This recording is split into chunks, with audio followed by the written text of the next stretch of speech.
नमस्कार, बहुत बहुत स्वागत है आप सभी का डीडी न्यूज के इस खास कार्यक्रम इस वक्त में। मैं हूं निखिल सिंह और क्या है इस वक्त की बड़ी खबरें जिनके बारे में विस्तार से जानने समझने को लेकर आपके मन में जिज्ञासा है। क्या है इन खबरों के मायने और क्या है इनके पीछे का एजेंडा, हम आपको बताएंगे अगले 1 घंटे में। खत्म हुआ है संसद का हंगामेदार सत्र, लेकिन क्या निचले दर्जे की सियासत का एक और नमूना दिखा गया ये सत्र? ये विचारणीय प्रश्न है, आम लोग सवाल जरूर पूछेंगे। 46 साल बाद संभल के पीड़ितों को इंसाफ मिलेगा? एएसआई सर्वे पर सभी की निगाहें, तो दोषियों पर कार्रवाई को लेकर भी उत्सुकता है। होंगे कई अहम सवाल और जवाब, लेकिन सबसे पहले इस वक्त की हेडलाइंस। संसद के शीतकालीन सत्र का समापन, जेपीसी को भेजे गए एक राष्ट्र एक चुनाव पर दोनों विधेयक। शीतकालीन सत्र में लोकसभा की 20 बैठकें और राज्यसभा की 19 बैठकें हुई।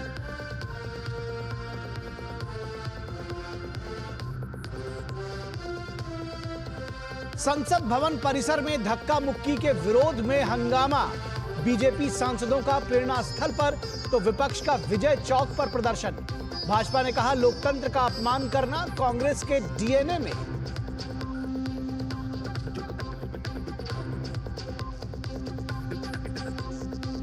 कर्नाटक में बीजेपी नेता सीटी रवि पर एफआईआर और हिरासत के बाद चढ़ा सियासी पारा।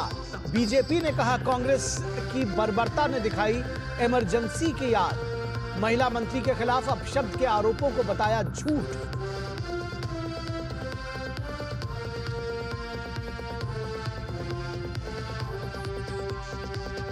और आज संभल में जुमे की नमाज के बाद शुरू हो रहा है मंदिर और कुएं का एएसआई सर्वे। सांसद बर्फ के अवैध निर्माण पर चला बुलडोजर, चप्पे चप्पे पर पुलिस बल तैनात। ताजा हुए दंगा पीड़ितों के 46 साल पुराने जख्म।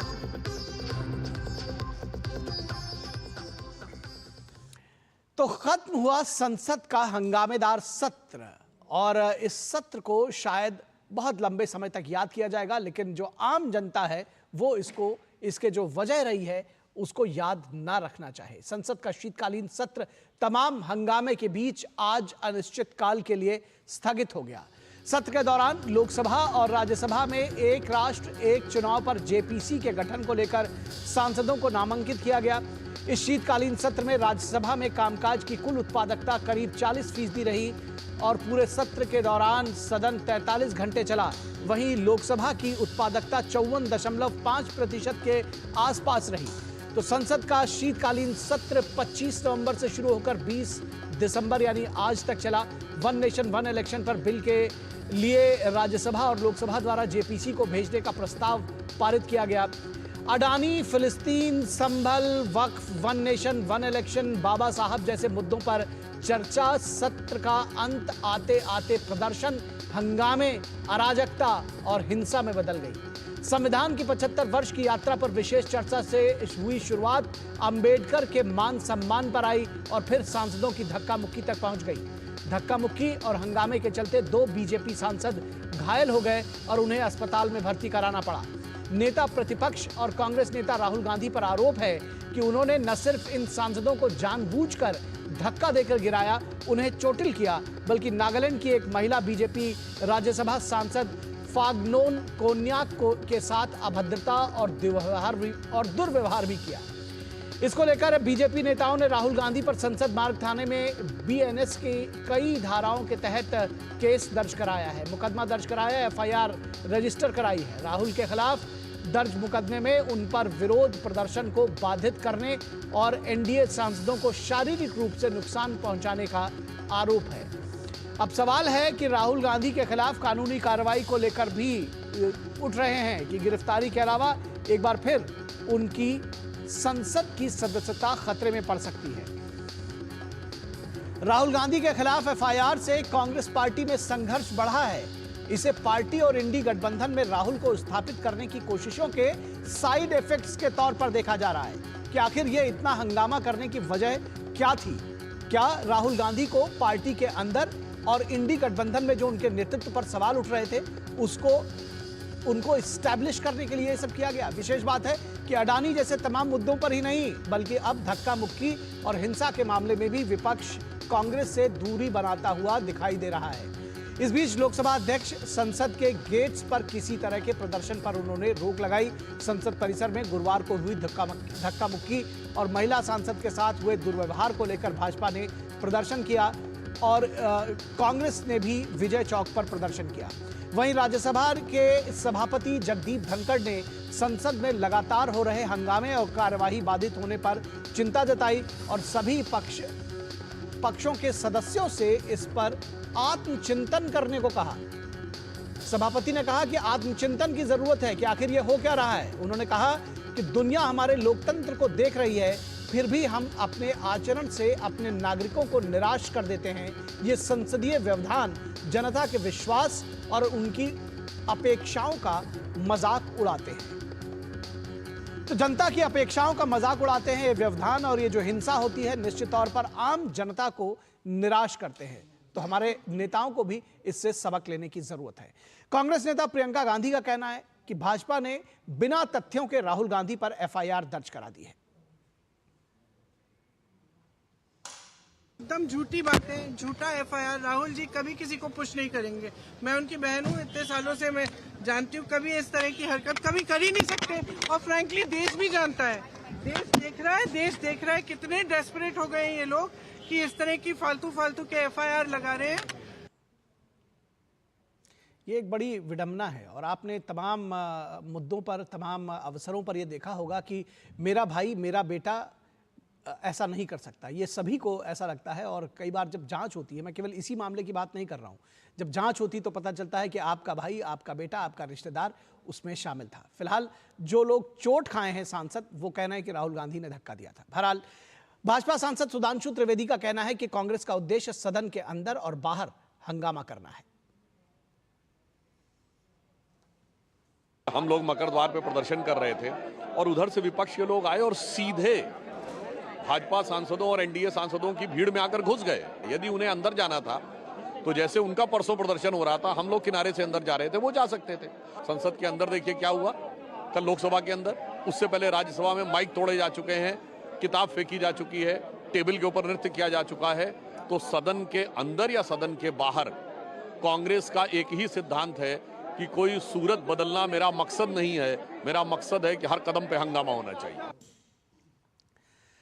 तो कहना है सुधांशु त्रिवेदी का कि मकसद है कि हर कदम पर हंगामा हो। बीजेपी नेता अनुराग ठाकुर का कहना है कि अपने साथी सांसदों के साथ राहुल गांधी का बर्ताव दुर्भाग्यपूर्ण है।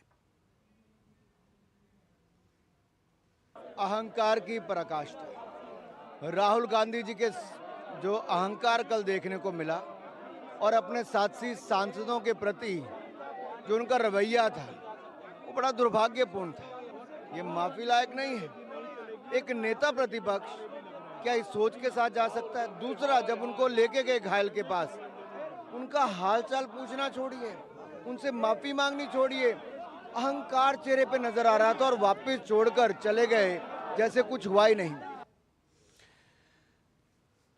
और इस पूरी खबर पर बातचीत करने के लिए हमारे साथ हमारे संवाददाता शैलेंद्र मिश्रा और हमारे कंसल्टिंग एडिटर विनोद मिश्रा जुड़े हुए हैं। शैलेंद्र, आपसे अगर शुरुआत करना चाहें और समझना चाहें कि ये जो इस सत्र को आप लगातार कवर करते रहे, संसद को कैसे आकलन करेंगे? शायद ये जो संसदीय जो सत्र रहा है, शीतकालीन सत्र, इसको आम जनता तो नहीं याद रखना चाहेगी।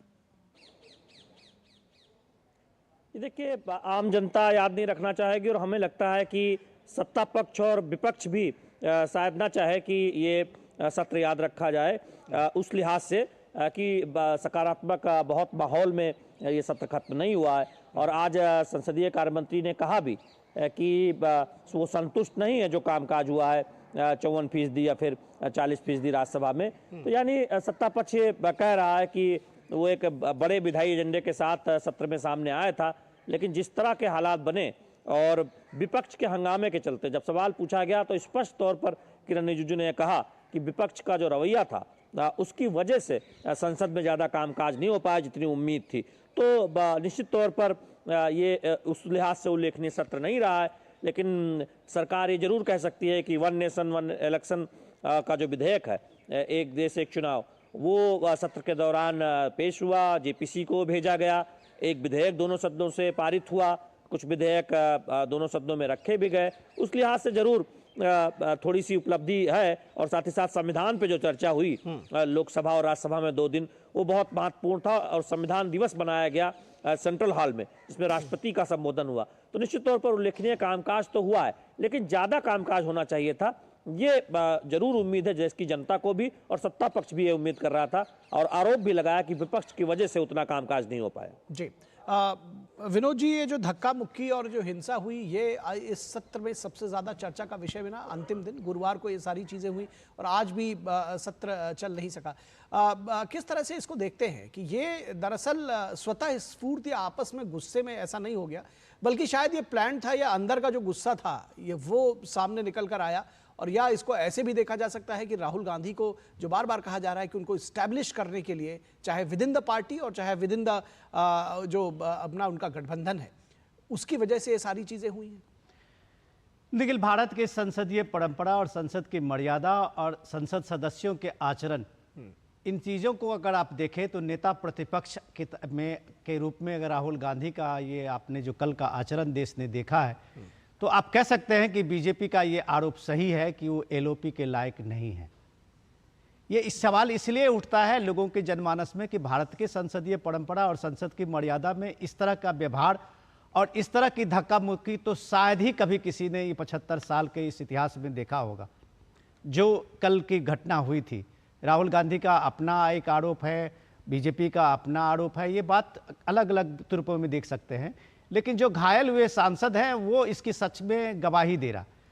अब इसके साथ साथ अगर आप ये देखें कि राहुल गांधी पे, एलओपी पे, राहुल गांधी एक सांसद, माननीय सांसद ही नहीं है, वो नेता प्रतिपक्ष भी हैं लोकसभा के।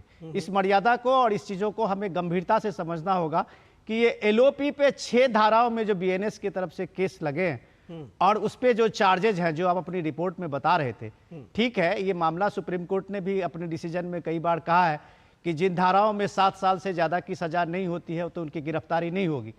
तो राहुल गांधी पे जो चार्जेज हैं बीएनएस के सब में, उनको जानकार बताते हैं कि 7 साल की सजा वाले ऐसे कोई धाराएं नहीं है। थाने से भी जमानत दी जा सकती है, तो थाने से जमानत दे सकती है, तो फिर उनको गिरफ्तारी नहीं होगी, क्योंकि ये सुप्रीम कोर्ट का भी इस बीएनएस में और इस तरह के केसेस में रहा है पहले से भी डायरेक्शन। लेकिन सवाल उसमें गिरफ्तारी होगी, पूछताछ होगी, ये बात तो अलग की बात है।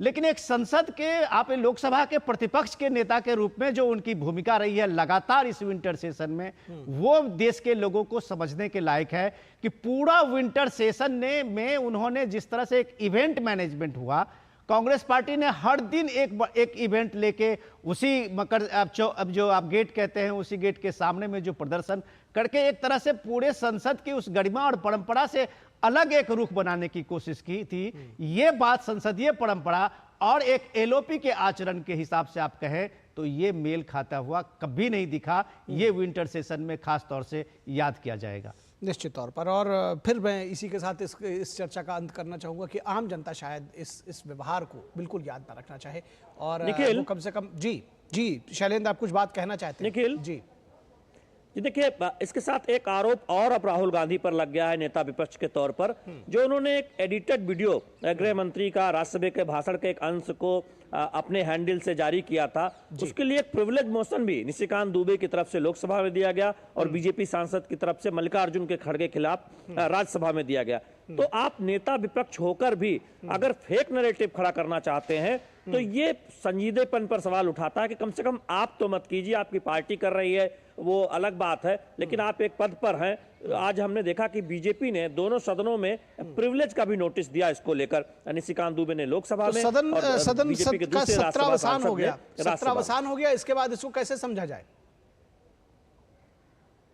देखिए, जब कोई प्रिविलेज का नोटिस दिया जाता है तो वो सभापति या फिर लोकसभा अध्यक्ष के पास विचाराधीन होता है, उनको फैसला करना होता है कि उसको स्वीकार करना है या उस पर कोई कार्रवाई करनी है या किसी कमेटी को भेजना है या कोई कमेटी बनानी है। तो ये लोकसभा अध्यक्ष और राज्यसभा के सभापति का अधिकार है कि उस पर आगे क्या कार्रवाई करनी है। लेकिन फिलहाल बीजेपी की तरफ से दिया गया है, निशिकांत दुबे ने लोकसभा में और एक बीजेपी के राज्यसभा सांसद ने राज्यसभा में। जी निश्चित तौर पर बहुत शुक्रिया इस तमाम बातचीत और जानकारी के लिए। और इसके बाद बात करेंगे संभल के पीड़ितों का इंसाफ। किस तरह से संभल के पीड़ितों को 46 साल बाद इंसाफ की दरकार है, आज भी वो इसका इंतजार कर रहे हैं। लेकिन इस पर चर्चा करें इससे पहले रुकेंगे एक छोटे से ब्रेक के लिए। दर्शकों, आप कहीं मत जाइएगा, इस पर विशेष चर्चा भी हमारी होगी।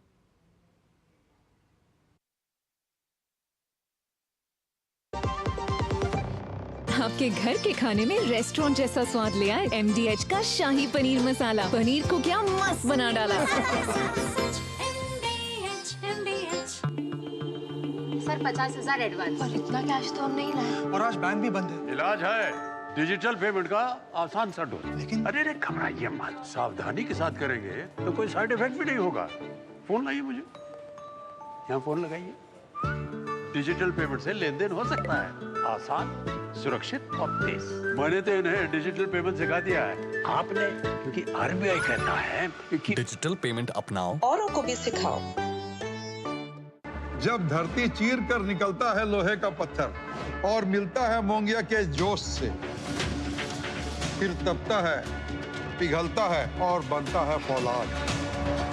अब होता है सरिया सारी खूबियों के साथ। मोंगिया स्टील, मजबूत देश का मजबूत सरिया।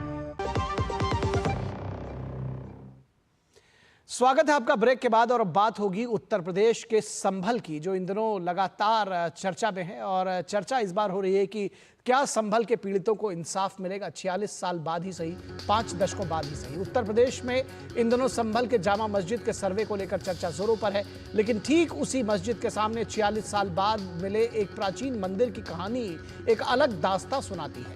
संभल के खग्गू सराय में एक मंदिर के कपाट वर्षों बाद खुले तो मानो वहां रहने वाले लोगों को इंसाफ की एक झलक दिखाई दी। वर्षों बाद वहां से पलायन कर गए हिंदू परिवार भी अपने मंदिर में पूजा करने के लिए लौटे हैं। 1978 के भयानक दंगे के बाद बर्क मोहल्ले में रहने वाले कई हिंदू परिवारों ने घर बार छोड़ दिया था, पलायन कर गए थे। 46 साल बाद विनीत गोयल भी अपने मोहल्ले के मंदिर में पूजा करने पहुंचे थे। विनीत गोयल ने बताया है कि एक मौलवी की हत्या की अफवाह में 186 हिंदुओं की जान चली गई थी। इसमें उनके पिता भी थे जिनकी निर्मम हत्या कर दी गई थी। विनीत गोयल के पिता उस इलाके के बड़े कारोबारी थे। उन्होंने लोगों की जान बचाने के लिए सभी स्टाफ और आसपास के लोगों को अपने कैंपस में जगह दी थी। लेकिन दंगाइयों ने उनके घर की दीवार तोड़कर निर्ममता से सबको जला दिया।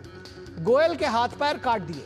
संभल हिंसा पर समाजवादी पार्टी की सियासत का जवाब देते हुए सीएम योगी आदित्यनाथ ने कहा कि अब तक 22 दंगों में मारे गए 208 हिंदुओं की हत्या का इंसाफ संभल में आखिर कौन देगा। आज तक किसी ने कभी 2 शब्द भी श्रद्धांजलि के लिए नहीं कहे होंगे। ये संभल का सेक्युलरिज्म है, जहां आजादी के बाद 22 दंगे हुए, लेकिन किसी भी केस में दंगाइयों के खिलाफ कोई इंसाफ नहीं मिला, किसी अपराधी को सजा नहीं मिली।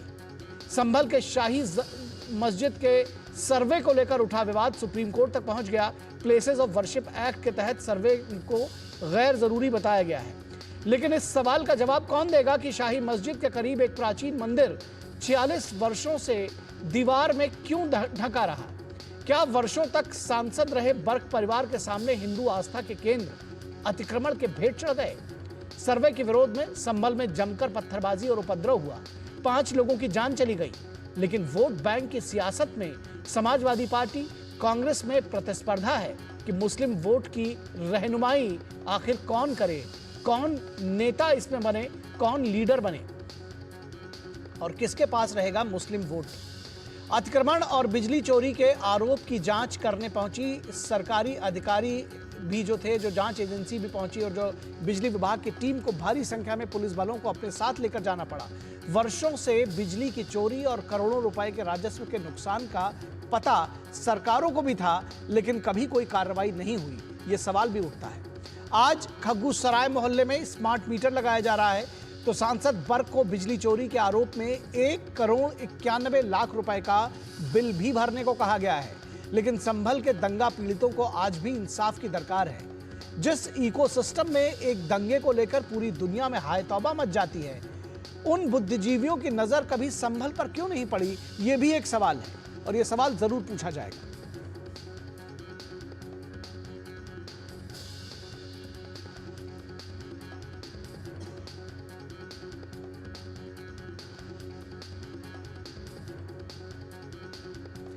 और यूपी के सीएम योगी आदित्यनाथ ने संभल की हिंसा का इतिहास बताया है। क्या कुछ उन्होंने बताया कि किस तरह से ये पूरा वर्ष दर वर्ष उन्होंने इसकी जानकारी दी। सुनिए क्या कुछ कहा योगी जी ने। ये संभल में दंगों का जो इतिहास है 1947 से ही प्रारंभ होता है। 1947 में एक मौत होती है, 1948 में 6 लोग मारे जाते हैं, 1958 में भी दंगा होता है, 1962 में भी दंगा होता है, 1976 में भी 5 लोगों की मौत वहां पर हुई थी और 1978 में 184 हिंदुओं को सामूहिक रूप से जला दिया गया था। 184 हिंदुओं को हत्या हुई थी, हिंदुओं की हत्या हुई थी और जलाया भी गया था और 184 हिंदू मारे गए थे वहां। 184। मैं वही तो कह रहा हूं ना, आप उस सच को स्वीकार नहीं करेंगे, आप उस सच्चाई को स्वीकार नहीं करेंगे और लगातार कई महीनों तक वहां कर्फ्यू था। 1980 में फिर दंगा हुआ था, एक मृत्यु हुई। 1982 में फिर दंगा हुआ, एक मृत्यु हुई।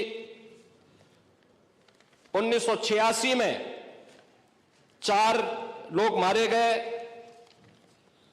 और 1990 फिर 1992 में 5 मौतें हुई, 1996 में 2 मौतें हुई। ये लगातार ये सिलसिला चलता रहा 1947 से लेकर के अब तक। 209 हिंदुओं की निर्मम हत्या वहां हुई है संभल के अंदर, 209 हिंदुओं की। और एक भी बार किसी ने उन निर्दोष हिंदुओं के लिए कभी 2 शब्द नहीं कहे, उनके प्रति, उन परिवारों के प्रति संवेदना के शब्द नहीं कहे। महोदय, जो आज घड़ियाली आंसू बहा रहे हैं, ये लोग कभी भी उन निर्दोष हिंदुओं के बारे में कभी 2 शब्द नहीं कहे। तो सवाल जरूर उठेगा कि आखिर जो निर्दोष हिंदू मारे गए उनके विषय में 2 शब्द भी, संवेदना के शब्द आखिर क्यों नहीं निकले। संभल निवासी विनीत गोयल ने अपने पिता की मृत्यु से जुड़ी आप बीती सुनाई है। सुनिए उन्होंने क्या कहा। हत्या भी बहुत निर्ममता पूर्वक की गई, हाथ काट दिए गए, पैर काट दिए, उसके बाद ऊपर डला रेत दिया। इसके बाद भी उनको शायद कत्ल ही नहीं, उन्होंने टायर उस पे डलाकर और उस पे पेट्रोल छिड़ककर कभी लोगों को वहाँ पर डला। आपके पापा का तो साहूकारी का कुछ पैसा भी बटाव होता था, गोभी उनके भी हाथ पांव काटे थे से। हाँ, लेकिन प्रशासन और शासन दोनों की तरफ से किसी भी तरीके का कोई भी सहयोग नहीं मिला। अब योगी जी और स्थानीय प्रशासन, डीएम हो, कप्तान साहब हो, इन सबको देख के मुझे ऐसा लगता है कि खैर मुझे ज़रूर न्याय मिलेगा और मेरे पिता को भी मैं अपनी श्रद्धांजलि दे पाऊँ। बुजुर्ग व्यक्ति हैं, इनका गला भर्रा गया है, आंखें नम हो गई हैं जाहिर तौर पर उस घटना को अगर याद करेंगे। और इस पूरे चर्चा पर बातचीत करने के लिए हमारे साथ खास मेहमान जुड़े हुए हैं। एसएन सिंह बीजेपी के प्रवक्ता, वो हमारे साथ जुड़े हुए हैं। तारिक खान जो कि समाजवादी पार्टी के प्रवक्ता हैं, वो भी हमारे साथ जुड़े हैं। हमारे कंसल्टिंग एडिटर विनोद मिश्रा हमारे साथ जुड़े हुए हैं और संभल से हमारे संवाददाता निशांत राय जुड़े हुए हैं। संभल सबसे पहले रुक करेंगे। निशांत, ताज़ा अपडेट्स बताइए। आज एएसआई का सर्वे होना है, इससे पहले जो जियाउर रहमान बर्क के घर पर भी अवैध निर्माण जो था उस पर भी बुलडोजर चला है। और विनीत गोयल से भी आपने बात की, बहुत सारे पॉइंट्स हैं आपके पास बात करने के लिए, क्या जानकारी देंगे हमको? देखिए, सबसे पहले मैं बात करना चाहूँगा पीड़ितों की। लगातार जब से ये मंदिर, मैं एक बार कैमरा पर्सन से कहना चाहूँगा फिर से एक बार वही प्राचीन मंदिर दिखाएं जो कि जिसके खुलने के बाद से जो इस इलाके में खग्गूसराय में लोग रहते थे जिन्होंने पलायन किया, उनकी आंखें भर आती हैं जब वो इस मंदिर के पास आते हैं, दर्शन करते हैं और इस मंदिर में पूजा पाठ करते हैं। हालांकि पूजा पाठ जब से मंदिर खुला है लगातार चल रही है और पूजा पाठ कभी यहाँ पर बंद नहीं हुए हैं और लोग लगातार यहाँ पर दर्शन करने के लिए आ रहे हैं। आप देख सकते हैं कि अभी यहाँ पर पूजा पाठ जो है वो चल रही है। अब बात करते हैं पीड़ितों की, जिनको एक लंबे समय से न्याय नहीं मिला है। वो पीड़ित लगातार न्याय की आस में थे, लेकिन सरकारों का जो रवैया रहा था उस रवैये ने कहीं ना कहीं उनको बहुत ज़्यादा नुकसान पहुंचाया, इसलिए वो चुप हो गए थे। लेकिन जिस तरीके से संभल में प्रशासन ने अतिक्रमण मुक्त कार्रवाई की और उसके बाद जब सच्चाइयां सामने आने लगी तो पीड़ितों को एक उम्मीद जगी और तमाम वो लोग कैमरे पर, ऑफ कैमरा हम लोगों से बात करने लगे कि शायद उनको जिस तरीके से यहाँ से पलायन करने के लिए मजबूर किया गया था अब उन्हें न्याय मिलेगा। और उम्मीद की जा रही है कि मुख्यमंत्री योगी आदित्यनाथ विधानसभा में जिस तरीके से न्याय देने की बात कर रहे हैं, उन तमाम लोगों को एक लंबे समय के बाद सही कम से कम न्याय मिलने की पूरी उम्मीद है। जी बिल्कुल। हमारे साथ एसएन सिंह बीजेपी के प्रवक्ता जुड़े हुए हैं। एसएन सिंह, आपने देखा अभी किस तरह से योगी आदित्यनाथ ने साल दर साल 1947 से शुरू किया, 48 में, उसका हर दशक पे उन्होंने बताया कि किस तरह से वहां पर बार बार 22 बार दंगे हुए और उसमें 200 से ज्यादा हिंदू मारे गए। अब क्या उनको इंसाफ मिलेगा? निश्चित तौर पे देखें, विधानसभा में पूज्य योगी आदित्यनाथ जी ने, मुख्यमंत्री जी ने कहा कि जो दोषी हैं, चाहे वो दंगे के दोषी हों या किसी के जमीन को कब्जा करने के दोषी हों, बख्शे नहीं जाएंगे। निशान जी, इससे इतर एक छोटी सी चीज़ों को मैं जोड़ूंगा और वो आपके ही सवाल से जुड़ के रहेगा। पूरे देश के भौगोलिक स्थिति को देखेंगे तो कुछ जगह पे किसी भी धर्म का व्यक्ति पलायन नहीं करता है और कुछ जगह पे हिंदू पलायन कर जाता है। इसका हर जगह यही कारण मिलेगा। कोई नहीं चाहता कि हम अपने माता पिता को छोड़ें, अपनी जमीन को छोड़ें, अपने आराध्य को छोड़ें, लेकिन जब जान पे बन आती है ना, जिसका जिक्र अभी आपने किया, जिसका जिक्र मुख्यमंत्री जी ने किया, जब जान पे बन आती है, जब एक धर्म के लोग दूसरे धर्म के खून के प्यासे हो जाते हैं हर बात पे, तो वहां से पलायन हो जाता है। और केवल संभल में नहीं, पूरे देश में ऐसा देखने को मिलेगा जहां हिंदू बहुसंख्यक है वहां किसी भी धर्म का पलायन नहीं होगा, लेकिन जहां मुस्लिम बहुसंख्यक हो जाएंगे, खास करके उत्पात मचाने वाले मुस्लिम,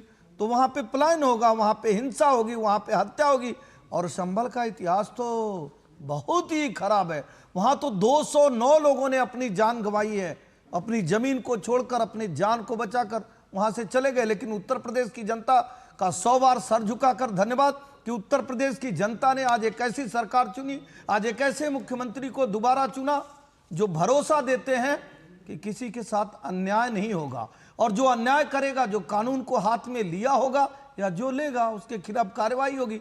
मुझे लगता है कि संभल में जो भी हुआ वो दुखद रहा। वहां पहले 55-45 का रेशियो था, आजादी के पहले 75% हिंदू थे, आज 15% हिंदू रह गए। इसी नाते रह गए कि कुछ सरकारें छूट देती थी, कुछ सरकारें ऐसी होती हैं जो एक विशेष धर्म के लोग कुछ भी कर लें उस पर नहीं बोलेंगे। आप देखेंगे, मैं डंके के चोट पर चुनौती देते हुए कांग्रेस और समाजवादी पार्टी को कहता हूं, जिस तरह से वो हिंदू धर्म पे चर्चा करते हैं, हिंदू साधु सन्यासियों के बारे में अपमानित बातें करते हैं, रामचरितमानस के बारे में बोलते हैं, भगवान पे बोलते हैं, आप किसी दूसरे धर्म पे अगर दिखा दीजिए, कोई भी कांग्रेस का, कोई भी समाजवादी पार्टी का व्यक्ति का या बोला हो, नहीं बोलेगा, क्योंकि उनको जो है धर्म से नहीं मतलब है, उनको शांति से नहीं मतलब, उनको वोट से मतलब है।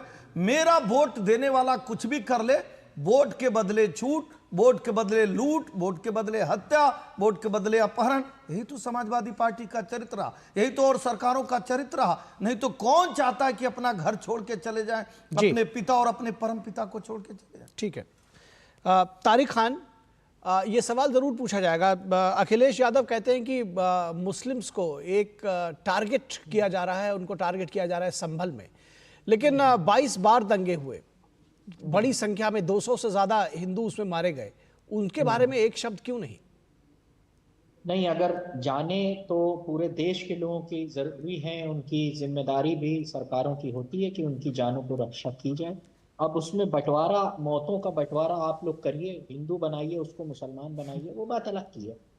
कर सकते हैं ऐसा आप, लेकिन मैं कह रहा हूँ 78 और 47 से दंगे जुड़ा है और 2 शब्द कोई नहीं बोला। चलिए, श्यामा प्रसाद मुखर्जी कितने शब्द बोले, पंडित दीनदयाल उपाध्याय कितने शब्द बोले, मैं जानना चाहता हूँ। 78 में अटल बिहारी वाजपेयी अच्छे खासे भारत के नेता थे, भारतीय जनसंघ भी थी। अटल बिहारी वाजपेयी का स्टेटमेंट दिखाइए, लाल कृष्ण आडवाणी का स्टेटमेंट दिखाइए। आज आप राजनीति करने के लिए हिंदुस्तान में कितने दंगे हुए और उसमें सभी धर्म, सभी जाति के, अब उसको गिनाना जो कि ठीक है, उस समय नहीं बोले तो आज आप समर्थन में खड़े हैं कि कम से कम इंसाफ मिलना चाहिए। सर आपने आराम से बोलने दिया बीजेपी के प्रवक्ता को। नहीं, मैंने बस सवाल पूछा,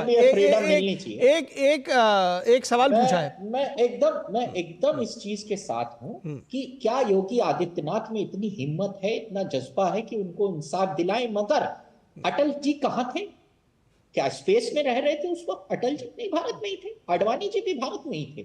मुझे वो पत्रिका में दिखाइए, क्योंकि पत्रिका तो 47 से मिल जाती है। और मैंने जो सवाल पूछा उसका भी जवाब दीजिएगा। लेकिन हाँ बोलिए, मैं जवाब दे रहा हूं। अगर उनके, देखिए हत्या और इतने लोगों की हत्या हुई, उनके इंसाफ के लिए अगर योगी सरकार आगे बढ़ रही है, कोई एतराज नहीं, कोई उस पर रोक है क्या? मंदिर मिला, मंदिर के जो मालिक हैं वो कह रहे हैं कि हम इसमें ताला लगा के गए थे और दीवार को उठा कर गए थे, किसी को कोई ऑब्जेक्शन नहीं क्या? ठीक है, अब एक काम और कर लीजिए, बहुत समय दिया आपने बीजेपी प्रवक्ता को। अच्छा तारिक साहब सुनिए, आप बहुत समय ले रहे हैं, लेकिन आप एक मिनट मेरी बात सुनिए, एक मिनट सर, उनकी लास्ट लाइन कंप्लीट हो जाए। अरे उनकी लास्ट लाइन कंप्लीट हो जाए, कानूनी बात। अरे मैं सिर्फ एक सवाल पूछ रहा हूँ सर, सिर्फ एक सवाल पूछ रहा हूँ। अपने समय में पूछिए सर, मैं एक सवाल आपसे पूछ रहा हूँ, आप जो बात दे रहे हैं, तर्क दे रहे हैं, वो गलत है। एक दूसरे पर मत बोलिए भाई, आप गलत तर्क दे रहे हैं। ठीक है, विनोद जी, मेरा एक सवाल ठीक है, आपको क्या दिक्कत है? आप जो बोलेंगे मैं सुनूंगा। अरे तो हम आपका लेक्चर सुनने के लिए यहाँ बैठे हुए, एक सवाल आपको बता दीजिए ना। एक सवाल मैं आपको पूछ रहा हूँ तारिक साहब, मैं सिर्फ एक सवाल पूछ रहा हूँ, एक सवाल एंकर का अधिकार है समय देना, आप एंकर नहीं है, एंकर मत बनिए। ठीक है, एक मिनट सभी लोग शांत हो जाइए, सभी सुनिए, सभी लोग शांत हो जाइए। विनोद जी, आपके पास कोई सवाल है? आप एक लाइन में सवाल पूछिए। बस मैं एक सवाल पूछना चाह रहा हूँ कि ये जो सक्सेसिव गवर्नमेंट रही है, वहां पे लॉ एंड ऑर्डर जो है वो स्टेट का होता है। आप आडवाणी जी को ढूंढ रहे हैं, वाजपेयी जी को ढूंढ रहे हैं, आप ये सीधे सवाल जो पर आइए, ठीक है, जवाब दे दीजिए। अभी तक सुनिए, लॉ एंड ऑर्डर स्टेट का है, क्या स्टेट गवर्नमेंट ने कभी भी संभल के दंगा पीड़ितों की पैरवी की? हाँ ठीक है, चलिए जवाब गवाही कभी वहां सामने आया? भारत में आप जब कह रहे थे कि उसमें हिंदू मुसलमान नहीं किए, एक दंगा गुजरात का अब तक वो कहानी बन रही है। एक दंगा गुजरात को वो पूरे देश अब जवाब जल्दी से जवाब दीजिए। संभल के 22 दंगे की याद किसी को नहीं है। ठीक है विनोद जी, आपके पास आएंगे, आपने सवाल पूछ लिया, अब सवाल पूछ लिया, बताइए अब जवाब। अरे जवाब दीजिए, इधर उधर चीख। ओफो, तारिक जी जवाब दीजिए, तारिक जी जवाब दीजिए, शांत हो जाइए और जवाब दीजिए। पूरा भाषण इन्होंने दे दिया, एक लाइन आपने कहा था बोलने को। अब सुनिए, कल्याण सिंह कब मुख्यमंत्री बने थे? 90 के बाद। राजनाथ सिंह बने, इनकी कई बार सरकारें आई, आपने कमेटी बैठा ली, अगर बैठा ली, दिखाओ दस्तावेज। ठीक है, आप जवाब ले लेते हैं। हाँ ठीक है, अब आपका जवाब आ गया, उनका सवाल आ गया, उनका जवाब आ गया। एसएन सिंह जवाब दीजिए।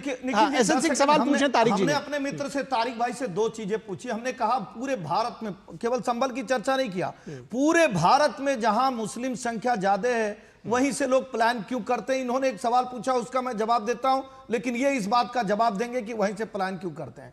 इन्होंने कहा कि क्या आडवाणी जी, मुरली मनोहर जोशी जी, वाजपेयी जी और वर्तमान के प्रधानमंत्री जी, जो 90 में घटना हुई ना, जो 800 लाउड स्पीकर लगाकर कहा गया कि हिंदू कश्मीर छोड़ दीजिए, उसके बाद लाल चौक पर जाकर धरना प्रदर्शन करने का कार्य कोई किया तो भारतीय जनता पार्टी के लोग किए।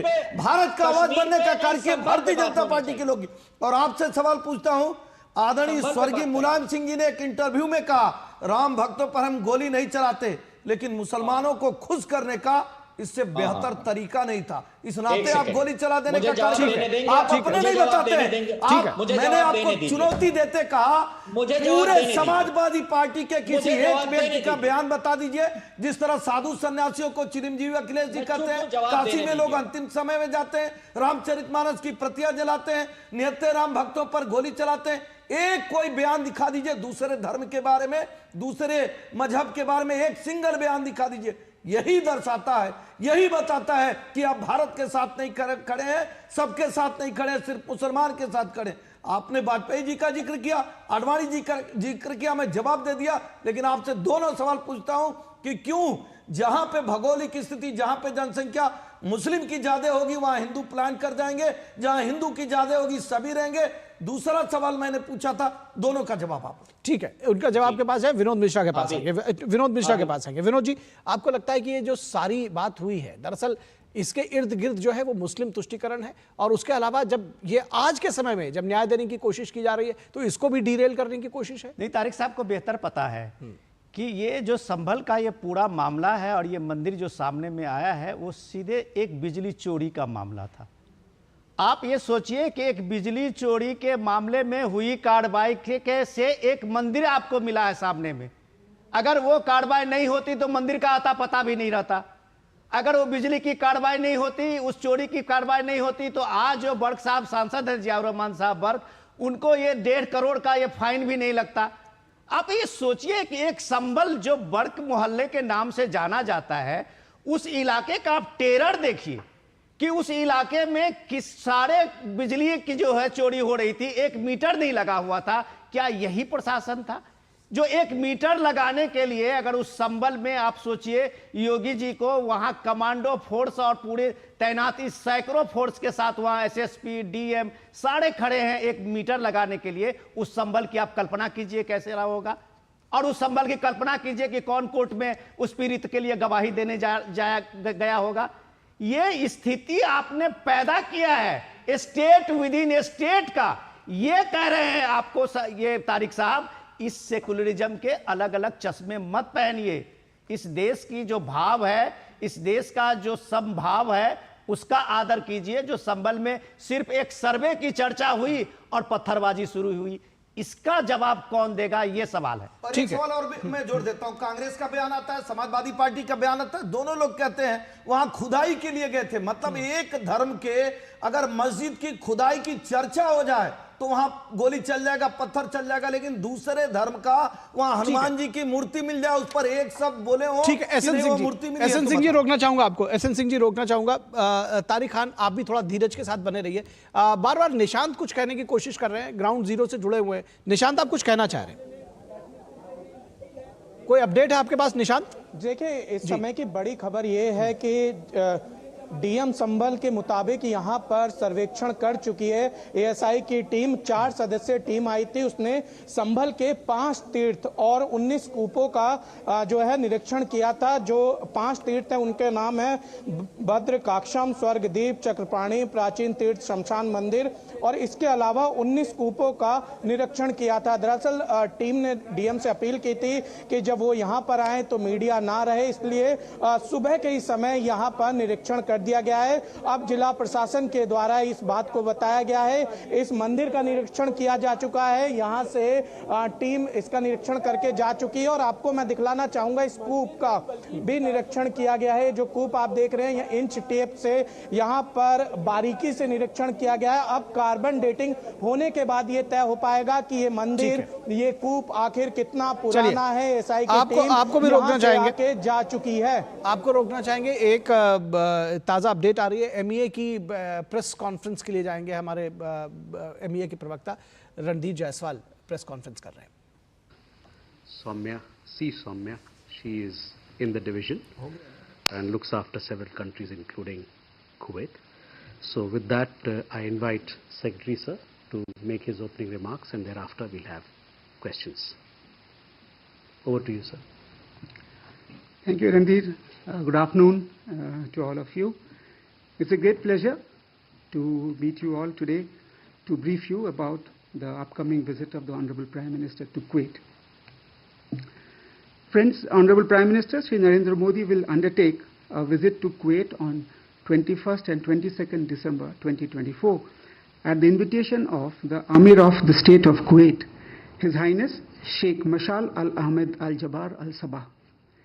This marks the first visit by an Indian Prime Minister to Kuwait in 43 years and therefore assumes considerable significance. India and Kuwait share an age-old bond characterized by historical ties, robust economic exchanges, and vibrant cultural connections. There is excellent political relations between the two countries. Prime Minister recently met the Crown Prince of Kuwait on the sidelines of the United Nations General Assembly session in September this year. Earlier, External Affairs Minister Dr. S. Jaishankar visited Kuwait in August this year. You would all recall the Minister of Foreign Affairs of Kuwait, His Excellency Mr. Abdullah Ali Al Hayya, visited India recently on 3rd, 4th of December. Both the foreign ministers had earlier met in September this year on the sidelines of the inaugural India-Gulf Cooperation Council Strategic Dialogue in Riyadh. These recent high-level engagements and other ministerial-level exchanges have infused a fresh momentum into the bilateral relations between India and Kuwait. To further strengthen the institutional mechanism of cooperation, an MOU to establish a joint commission was signed during the recent visit of the Foreign Minister of Kuwait to India in December this year. The commission will be headed by the foreign ministers of both the countries. New joint working groups in the areas of trade, investment, education, technology, agriculture, security, and culture will be set up under the commission. It will act as an umbrella institutional mechanism to comprehensively review and monitor the entire gamut of the bilateral relations between India and Kuwait through these new joint working groups and the existing ones in areas which include hydrocarbons, health, and in consular matters. India ranks among Kuwait's top trading partners, with bilateral trade between the two countries at more than $10 billion during the year 2023-24. Kuwait also remains a reliable energy partner for India, both in terms of supply of crude oil and LPG. There are investments also from Kuwait in India. Friends, the Indian community, which is numbering around 1 million, is the largest expatriate group in Kuwait and contributes significantly towards the continued growth of the Kuwait across various sectors, serving as a living bridge between our two nations. Cultural and educational ties also remain vibrant between our two countries. Kuwait is thus one of India's key partners in the Gulf region today. I just wanted to give you a brief context and the background to the visit. Now, coming to the elements of the program during the visit, the Honorable Prime Minister will be accorded a ceremonial guard of honor at the Bayan Palace, following which he will be holding separate meetings with the Amir of Kuwait and the Crown Prince of Kuwait. There will be delegation-level talks with the Prime Minister of Kuwait thereafter. During these bilateral discussions, the Prime Minister will review with the leadership of Kuwait the entire spectrum of our bilateral relations, including in areas such as the political, trade, investment, energy, culture, and people-to-people ties, and the steps that both sides need to take to further enhance them. The Crown Prince will be hosting a banquet in honor of the Honorable Prime Minister. The Prime Minister will also interact with the Indian diaspora at a community event and also visit a labor camp. He will also attend the opening ceremony of the 26th Arabian Gulf Cup as a special guest of His Highness the Amir of Kuwait. Friends, there has been a major transformation in India's ties with the countries in the Gulf region. Honorable Prime Minister has given special emphasis to strengthening and deepening the relations with the Gulf countries. Kuwait is presently the chair of the Gulf Cooperation Council, with which India has established a structured conversation. The first ever India-GCC joint ministerial meeting for strategic dialogue was held in Riyadh in September this year, which I just referred a little while ago about the meeting between the two foreign ministers. So this historic visit by the Prime Minister is expected to open a new chapter in India-Kuwait bilateral relations. It will not only consolidate the partnership in existing spheres, but also unveil new avenues for future cooperation, reinforce our shared values, and build a stronger and more dynamic partnership for the future. It is also expected to boost the ties between India and the Gulf Cooperation Council. Thank you, friends, and I shall be happy to answer your questions that you may have. Okay. A lot of questions. Huma. Sir, I'm Huma Siddiqui from the Financial Express. Kuwait is holding the presidency for the GCC from this month. Will the India-GCC FTA feature in the talks?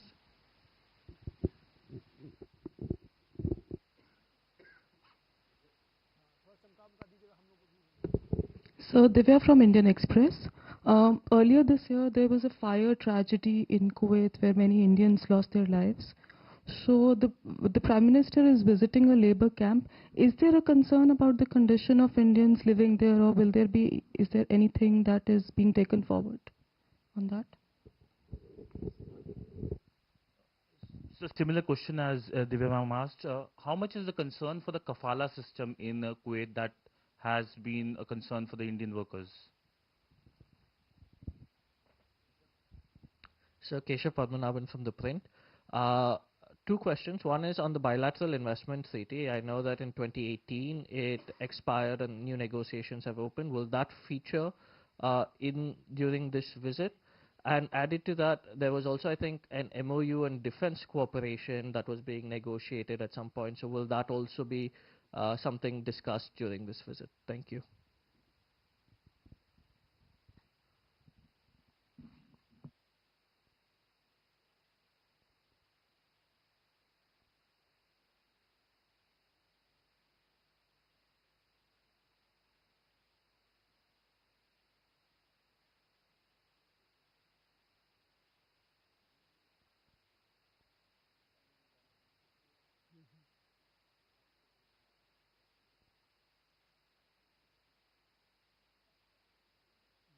First, let me come on to the FTA part of it. The FTA negotiations, we hope, will be continuing with Kuwait as the chair of the GCC. That is a process that has been going on for some time, and we hope that both sides will be able to work towards it and conclude it. Regarding the visit to the labor camp, the Government of India attaches considerable importance to the welfare of all the workers which are abroad. As I just mentioned, we have a community of around 1 million. As Secretary CPV and OIA, this is one of our priority areas that we have. So the idea of the visit of the Honorable Prime Minister to labor camp is to express that the amount of importance that the Government of India attaches to our workers who are there in a foreign country. So that is the prime purpose for this particular visit. As far as the kafala system is concerned, I will come back to that on that, because I still do not have any information or any concerns from our workers at the moment. Just give me a while, I'll just come back on that. Regarding the bilateral investment treaty, yes, the discussions are going on. The MOU on defense cooperation also, discussions are going on. We are expecting to finalize a few bilateral documents during this visit, but the discussions are still going on. Once these are done, maybe post-visit we will be able to give you greater details of that. Thank you. We have a question there, Rishabh. So earlier this year, when we lost 41 of our men in Kuwait, major questions were raised on the condition of living, and as you mentioned, Prime Minister would be visiting the labor camp also. Are we going to provide Kuwait with our concerns over the living standards of our men there? Because there have been continuous complaints that people have been placed in those labor camps and were even forced to work in inhumane conditions. So is that going to be a feature in the talks? Ayanksha. Excellency, this is Ayanksha Matra. I'm an independent journalist. Sir, during this outbound visit, Prime Minister, will there be any discussion on migration and mobility? This is number one. The second part is, the Kuwait got a lot of attention, and I believe this is the first country in the Middle East region who was a part of the Belt and Road, even before it was reconstructed from Obar.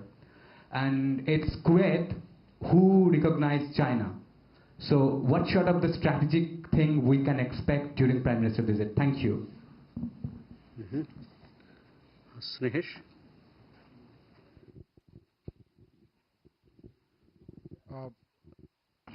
So the Prime Minister is going on this is a standalone visit, but there were inputs that the Prime Minister was earlier planning to go to another country, which is Saudi.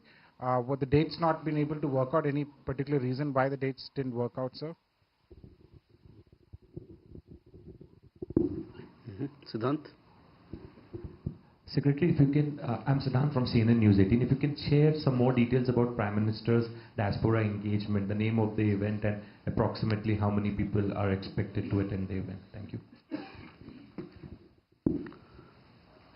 एक और ले लें sir क्या? एक और सवाल ले लें? Mohan.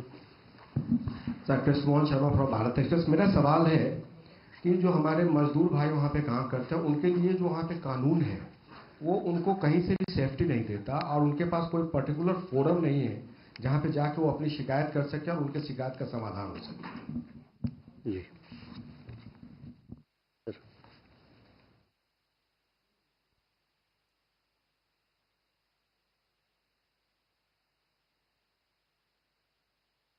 Okay.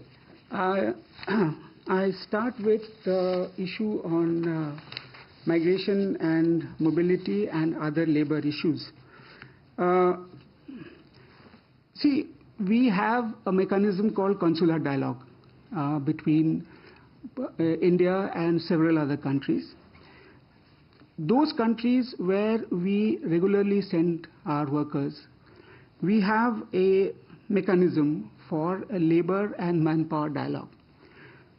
In that particular mechanism, it's a kind of a joint working group. There, all the concerns of our side are flagged, and the Kuwaiti side take notes of that, and they try to address all the difficulties.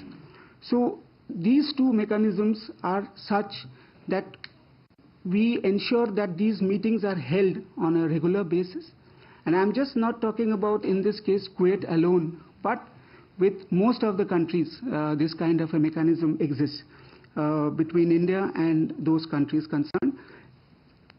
Experience has shown that such regular interaction and dialogue has really been helpful in solving these problems. तो आप देख रहे थे विदेश मंत्रालय की press वार्ता. कल से प्रधानमंत्री नरेंद्र मोदी की 2 दिवसीय कुवैत यात्रा को लेकर के जानकारी दे रहे थे प्रधानमंत्री नरेंद्र मोदी. कल और परसों उनकी कुवैत यात्रा रहेगी, जो कि बेहद महत्वपूर्ण है. 43 वर्षों के बाद किसी भारतीय प्रधानमंत्री का ये कुवैत दौरा होगा. कई मायनों में बेहद महत्वपूर्ण है. स्वास्थ्य से लेकर के हाइड्रोकार्बन्स और तमाम ऐसे विषय हैं जिन पर द्विपक्षीय बातचीत होगी. फाइनेंस से जुड़े हुए तमाम आर्थिक मुद्दे हैं जिनको लेकर के बातचीत होगी. कुवैत जो है के शीर्ष व्यापारिक भागीदारों में भारत है, और ऐसे में ये जो वार्ता है प्रधानमंत्री नरेंद्र मोदी और जो कुवैत का राजनीतिक नेतृत्व है वो बेहद महत्वपूर्ण महत्वपूर्ण मानी जा रही है और भारतीय समुदाय को भी प्रधानमंत्री संबोधित करेंगे। इस दौरान एक लेबर कैंप का भी दौरा करेंगे। तो बेहद जैम पैक्ड प्रोग्राम है प्रधानमंत्री नरेंद्र मोदी का, बेहद महत्वपूर्ण है और उससे जुड़ी हुई जानकारी अभी विदेश मंत्रालय के प्रवक्ता ने दी। तो इस कार्यक्रम में बस इतना ही। हमारी पूरी टीम को दीजिए इजाजत। नमस्कार।